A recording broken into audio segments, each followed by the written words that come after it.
This is your life, and it's ending 1 minute at a time. Welcome to the Stop and Listen podcast. I am your host, Jamie. How are you doing tonight? It is cold in Missouri. I don't remember it being this cold this late in the year. I don't know if ever, quite honestly, but I'm sure it's happened, but not in a while. So, this guy right here, I've been seeing like everybody post this that like I follow practically, but I have not watched it. So, entire business was found to be. Okay, this is gonna be good, I think. Are you kidding me, law enforcement? Are you kidding me? Tonight in Grand Rapids, multiple law enforcement officers stood behind Donald Trump as he spoke. People that are elected officials like sheriffs, others hired to protect and enforce the law for the entire citizenry, not for a political party, explicitly forbidden from being a partisan authoritarian police force standing on stage, entirely unethical, probably illegal, on top of which Donald Trump has been indicted 91 times. He's liable for sexual assault. His entire business was found to be fraudulent. And law enforcement has the fucking gall to stand on stage with him. Enough is enough! Are you kidding me, law enforcement? Are you kidding me? I'm glad I don't have that in my heart. Yeah, there's a lot of criticisms I could have about Trump. He doesn't do that to me. He doesn't. Oh, goodness. So, RFKJ has been in the news, as he probably should be because he's running for president. He announced a VP I haven't mentioned on the show yet. I have been doing pretty decent covering Kennedy. I haven't talked about that yet. Some far left lady who donated a lot of money to his campaign. So he kind of really missed an opportunity. But apparently, I just seen that Tulsi Gabbard said no, and that would have been a great pick, and he would have taken significant votes away, I think, from both candidates if Tulsi would have agreed to it. And I think that might mean that she's holding out for Trump, or she is Trump's VP. I mean, because if she went to Trump and said, listen, Trump, I love you, but this is for my career. I got a chance to be RFK's vice president. You know, we can probably get 20% of the vote, and we'll just see what happens as far as, who wins this election between you and Biden. But hey, that's what I need to do. And then he said, well, hold on. I bet you. He made a deal. I bet you. So when I seen this tweet from RFK Jr., regardless of whether you share my Catholic faith, I'm curious whether you resonate with this sentiment. I truly believe that spirituality and religion, which has so long divided America, can actually contribute to our country coming together again. What's the point? It definitely should. I don't know how that happens, though. I think... so I was just watching... Charlemagne the God went on, it was a guest host of The Daily Show. And he basically declared DEI bullshit, and it's doing more harm than good. Just a few weeks ago, Charlie Kirk, they tried to cancel him because he said because of DEI practices, he wouldn't, if he seen a black pilot, he would wonder, is he qualified or was he hired on the basis of what he looks like? Well, how quickly we move forward. We need boldness. We need people to say real things that matter. And that goes certainly for faith as well. And I certainly, I mean, as a Christian, um, Catholic adjacent. Um, but and I grew up Catholic. I mean, I got, uh, there's a reason I'm not a Catholic, but it has its strong suits. Which, I mean, honestly, I never even seen him as religious. I mean, he's for bodily autonomy, but the Bible says that a man and woman come together. The woman's body is the man's body, and the man's body is the woman's body. So that doesn't actually add up, but hey, there are worse people in the White House. Come on, man. Chief nerd. I remember when I got out of the rehab, I read a line from Isaiah that said, "Be still and know that I am God."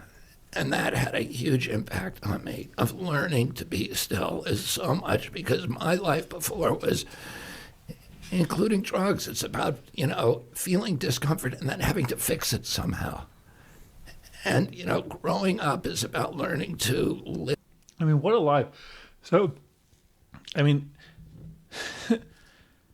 just if you ever get a chance to watch the Kennedys, the miniseries, Greg Kinnear played JFK. Really good. Barry Pepper played RFK. Outstanding, really. So the kids, obviously, weren't mentioned in that series, but I mean, kind of be an interesting continuation someday. I mean, unfortunately, JFK Jr.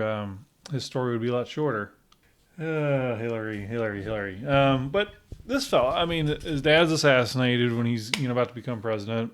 I assume he grows up. I mean, he's addicted to heroin. He's a Kennedy, drug addict, and then he becomes a lawyer. And apparently, he did some really tremendous things for the environment as a lawyer. He really, like the Hudson River. Apparently, it's clean now, and that's due to him fighting. If he would have gotten Tulsi, that would have taken votes away from Trump. And I don't know, maybe he didn't have a choice. Maybe he kind of his arm was twisted into picking who he picked. But he obviously picked somebody who is going to eat more into Biden. And then he goes on in CNN, which we're going to see here in a minute, and says that Biden's a bigger threat. This discomfort and just experience it like dark clouds on the horizon, that it's going to come through, and that you just have to experience it and let it keep flowing, and there's nothing to do about it, and learning to be still, learning to be indifferent to pain, learning to be indifferent to pleasure, to desire. Those should be ultimately the ambition of an enlightened, of a spiritual enlightenment. I remember when I got out of the rehab, I read a line from Isaiah that said, "Be still and know that I am God." I mean, it's such an interesting life. I hope he's not done doing great things, because him running very well could secure Trump in the White House. And wouldn't that be funny that if he went and turned and worked for Trump in the administration? That would be awesome. Dirty, rotten traitor. And he might do that. The Democratic Party may have pissed him off that badly by not allowing him to challenge Biden.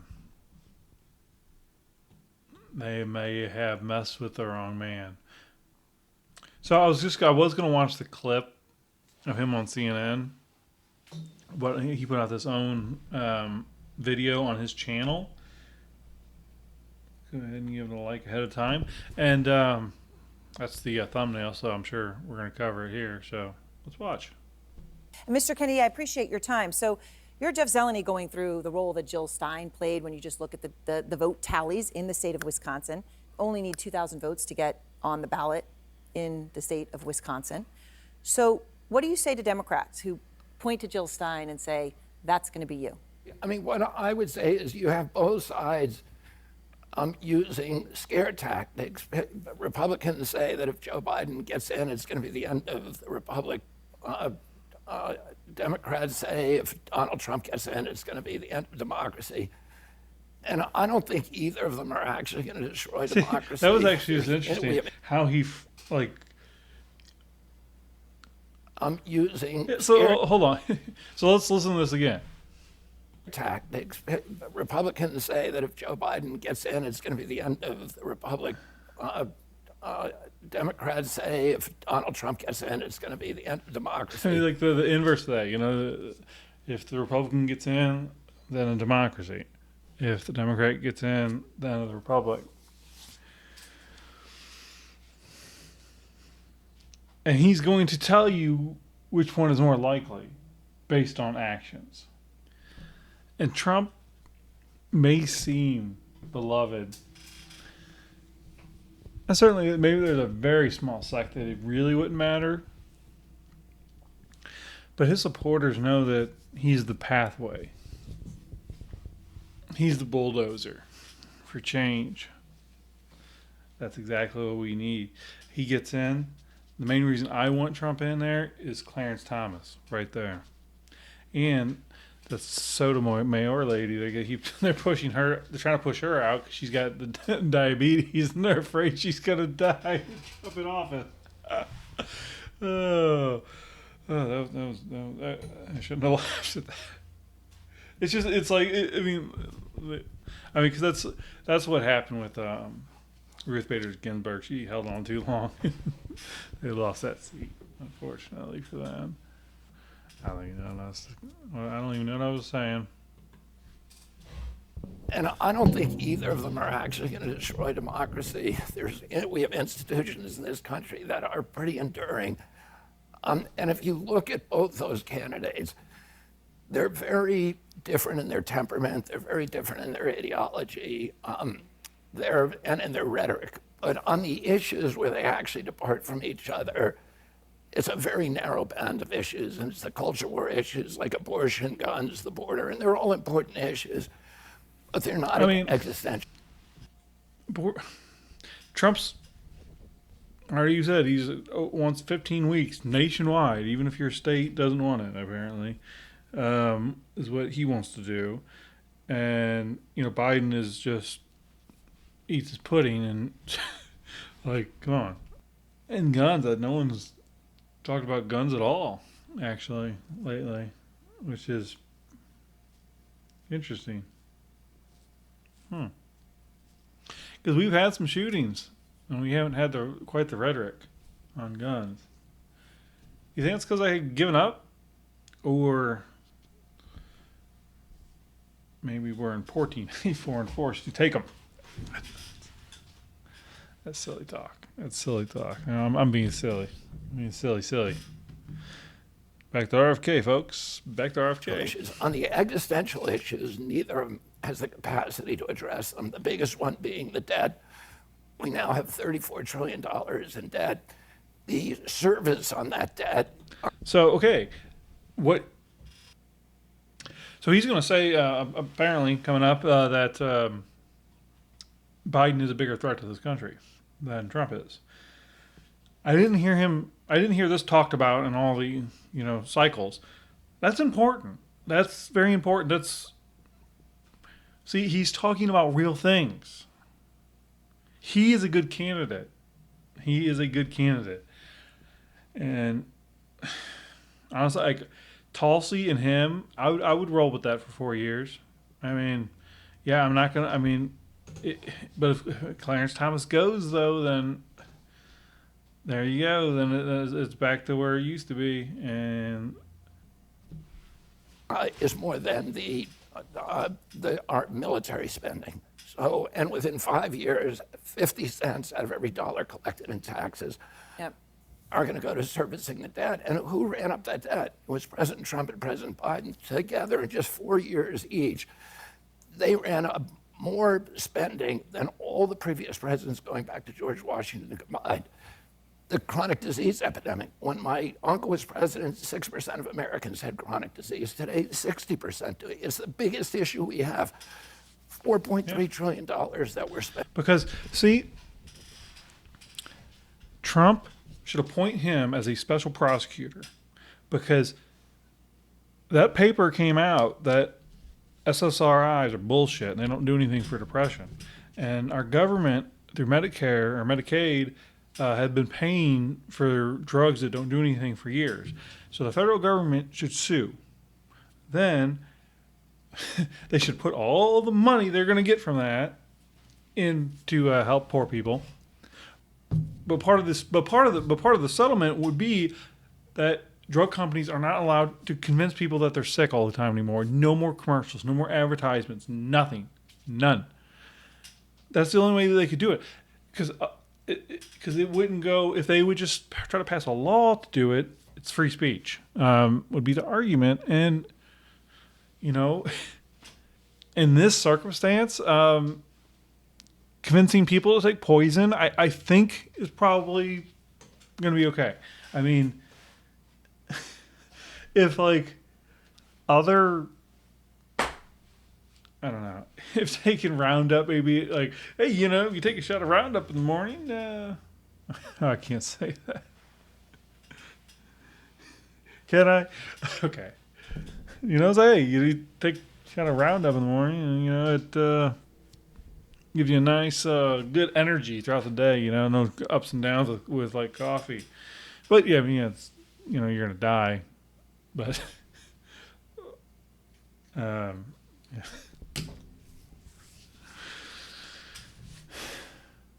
So they could use that. So this man knows he's done it before. He can go after the drug companies. 100%. The RFK Jr. can do so much more for this country. Depending on that. And it's 4 times, almost 5 times our military budget. And it's getting worse and worse. You've never heard President Trump talk about it, never heard President Biden. The polarization in our country, again, existential. All of these issues, AI, and neither of them has the capacity to deal with these. And all of those issues are created by a system of corporate capture, this corrupt merger between state and corporate power that has absolutely subverted and undermined our democracy. And neither President Trump or President Biden has the capacity to address it because they're part of that system. They're both being financed by BlackRock and State Street and Vanguard, the military contractors, the pharmaceutical industries, and that system just spits out bad policies. And the illusion that if you differ on culture war issues, it means you're radically different. But the real things that we need to do to save our country, they can't do them. And if you vote for President Trump or President Biden, they both had their chance. You're going to get more of the same. If somebody actually wants change, wants to actually alter those issues, they're going to vote for me. And how can you say that your campaign is not taking more from Biden? What my observation is of the Quinnipiac poll, the Harvard-Harris poll, the Gallup poll, the New York Times, Siena poll, all the leading national polls at this point in history as of today show me polling maybe 2 more points from President Trump than I am from President Biden. So mainly what they're showing, and the Politico did a big article on this, is my supporters are people who aren't going to vote at all. Largely, and my donors are people who had given up on the American political process and are re-engaged. He should have picked Jocko. They feel that they don't want to choose between the lesser of 2 evils. They want to choose a candidate who is going to inspire them, who's going to give them hope. Tulsi would have gotten him about 20% of the vote, I would say. Maybe more. I don't know. Because I'm not sure. But Jocko, I don't know, something about Jocko, I don't know. But Tulsi could deliver votes that maybe Jocko couldn't. But I don't know. Jocko for president, everybody. Jocko for president. Vision for the future, and who has the vigor and energy to actually change this country. And that, I want to engage those people in the political process. Kennedy Shanahan. So Joe Biden. Oh, speaking of Joe Biden. So the last episode, if any of you guys did watch it. Thank you. And of course, I covered the Easter Sunday Trans Visibility Day. I mentioned it kind of casually, and like a lot of the podcasts and stuff that I watched, a lot of people were a little bit more indignant about it and a little more angry, and it's like, yeah, I'm a Christian, like, and it didn't really upset me because it's like, well, oh yeah, I mean, it's because it was not surprising at all, and if it stirs people up to say enough's enough, then so be it. Like, so Trump wisely said, okay, election day is going to be Christian Visibility Day. Perfect. Genius. He's a genius. Biden put that on a platform. The direction Biden's headed did not change when he honored Trans Visibility Day. So, just FYI. But he said this, Donald Trump doesn't trust women. I do. Trump doesn't trust women. Because for 50 This is going to be so funny. 54 years, they were trying to get Roe v. Wade terminated, and I did it, and I'm proud to have done it. In 2016, Donald Trump ran to overturn Roe v. Wade. Now, in 2024, he's running to pass a national ban on a woman's right to choose. I'm running. So, yeah, So, that's misleading. A ban on late-term abortions was what would be the result of what Trump has endorsed. To make Roe v. Wade the law of the land again, so women have a federal guarantee to the right to choose. Donald Trump doesn't trust women. I do. I'm Joe Biden, and I approve this message. Because for 54 years, they were trying to get Joe Roe v. Biden, everybody. And I guess it's... So I guess... So I have, nice balanced programming. I did not even know it was a campaign commercial by Biden. I didn't know what that was going to say, but so be it. Somebody made this for Trump. Got this lion. He's the king of the jungle. Huge mane out there. He's so big. He's so hot. Now, the little lion cubs, they start messing with him. Biting his tail, biting his ears. He doesn't do anything. The lioness, she starts messing with him. Coming over, making trouble. Still, nothing. Now, the other animals, they notice this. And they start to move in. The jackals. Hyenas. They're barking at him, laughing at him. They nip his toes and eat the food that's in his domain. They do this, and they get closer and closer and bolder and bolder. I'm sure I could find out, but yeah, I didn't. I don't know where that's from. I've never heard that. I mean, it's Christopher Walken. Closer and bolder, till one day, that lion gets up and tears the shit out of everybody. Runs like the wind, eats everything in his path. Because every once in a while, the lion has to show the jackals who he is.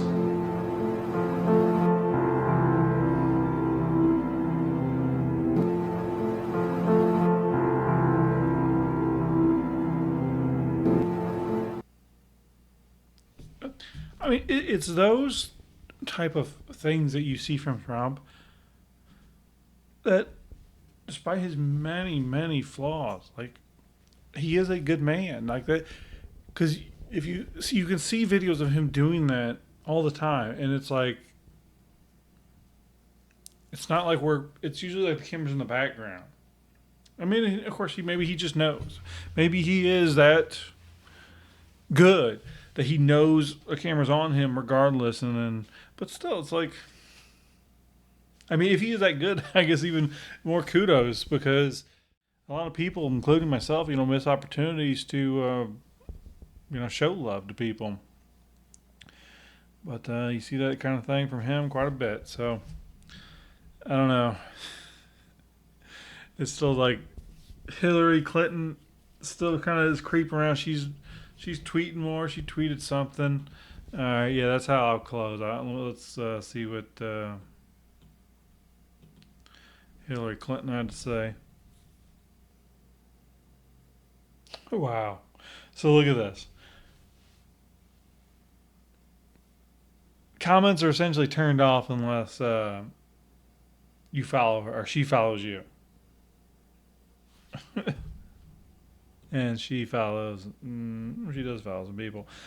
But no one has commented. Oh, wow. I guess she doesn't want to have an inbox full of accusations. I'm sure she's a fantastic grandmother. Women in red states like Alabama are being forced to consider uprooting their lives to continue getting fertility treatments and other reproductive health care. And here's the thing. If Donald Trump's become president again, the red state reality will come for everyone in America. Boogie, boogie, boogie. You know, Megyn Kelly went on a nice little rant about that thing and the temporary ban in Alabama for IVF treatment because that's how our kids were conceived. And if you ask me, I mean, it's fine as long as you're not destroying human life. Like,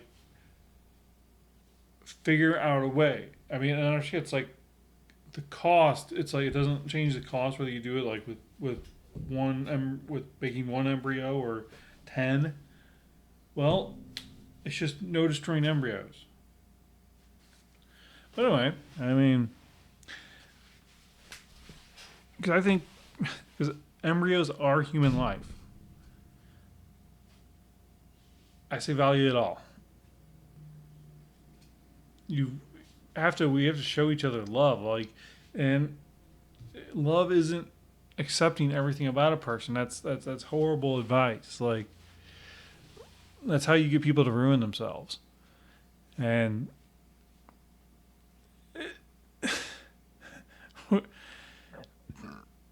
we are a faux compassionate society. We are faking being compassionate by tolerating and accepting people destroying themselves. And that's because less and less people are believing in good and evil. See, if you have a person that's suffered horrible abuses in their life, and now they're violent, they didn't have loving parents, and it got in them, now they're violent. And they're out there doing evil things. The way you show them love is by then locking them away, and they have the minimal chance of sinning anymore. And my personal hope would be that they would find God while they're separated from the population. But they still have a life. And I'm a advocate for, I guess, prison reform in the manner that they should be able to work for privileges. And they should not be given the privileges at all. Just bare minimum. But the ability to give back. Like, I remember seeing on the Black Mirror, one episode, I didn't see them all, I only seen a few episodes. Terrific show, though, if you haven't watched it. But it's some kind of dystopian kind of future kind of thing. Like, every episode is its own little movie, basically. Sorry, making noise with my bottle caps. Yes, everyone would, like, all the hamsters have to do, all the citizens were basically hamsters, and they have to do their turn on the wheel to produce electricity. Something to do like that. But why not prisoners? Like, okay, this is you're producing electricity. Get on a treadmill, and the more you pedal, the more electricity you're producing, the more privileges you get. I mean, be it TV and books and really good food, man, like, there's nothing wrong with a man working his ass off for a steak you know, a lot of people are in favor of like government mandated military service, and I don't like that. I just, no matter what in this country, I just do not think that adults should be made to do anything like that. But public service is important. I think we could do more to make it more enticing.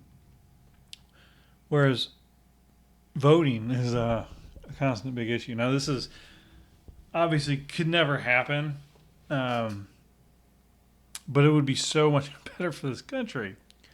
Is if, in order to vote, you served the government for a year or two. You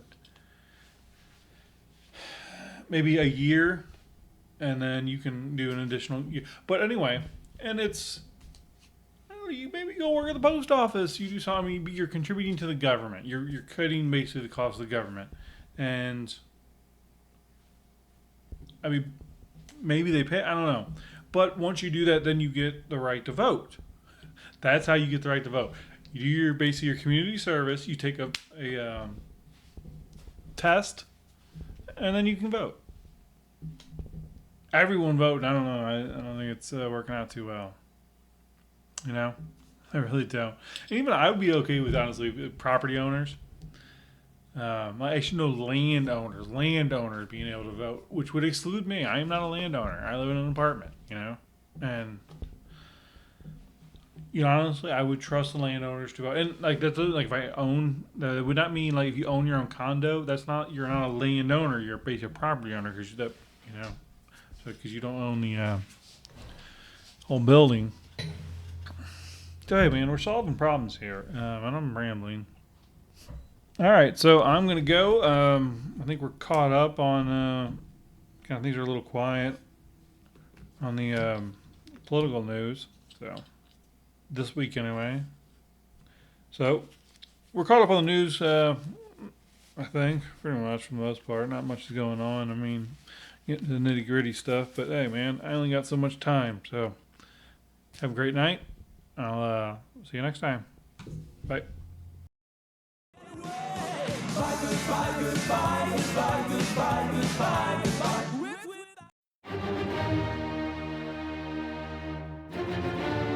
This is your life, and it's ending 1 minute at a time. This war stops now. End the war. Bring freedom to our people. No. No more tricks. No more lies. Only truth. This is where we hold them! This is where we fight!